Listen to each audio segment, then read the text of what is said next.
Het wetterschip is vliegen week uit aanzetten met het voorthelling van de BM. De grote vernuivering van de inwoners van het dorp.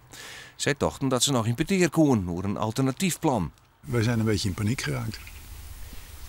Bomen kappen, dat kun je maar 1 keer. En het herplanten, dat duurt 50 jaar. Voor de lengte van een paar kilometer zien de BM onder de randen van het dik. Deze BM is voor het dorp van Grutteweerde. Het is de scheiding tussen het dorp en de stad. En het industrieterrein wat daarachter ligt. En ten tweede, het is al jarenlang een geweldig prachtig gezicht. Deze bomen die in het landschap een karakteristiek deel van deze omgeving uitmaken. Nevens het dwarsbelang is er gewoon een alternatief voorhanden. Een paar meter verderop lijkt een oud simmerdikje dat heel makkelijk ophegen worden kan. Die zou dan de wetterkerende functie oernemen kennen. De gemeente is eigenaar van het dikje en nevens haar kent het helemaal net. Er is een alternatief plan en dat gaat erom dat het dik omlaaid wordt. Daar komt een stukje wat nou natuurgebied is, dat wordt dan als het ware omdikt.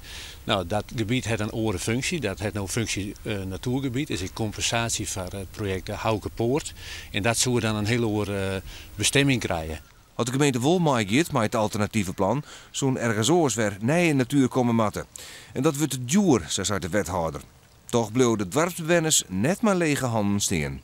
Wat wij wel doen naar het dorp, dat we in dat gebied, in dat natuurgebied zien, daar lezen we eilandjes om met nijgringen erop. Dus dat is ik de afspraak. Dus er komt wel wat van waarom? Jazeker, dat is ik met het dorpsbelang bepraten. Alleen dat zij zeggen daar duidelijk oorst in om.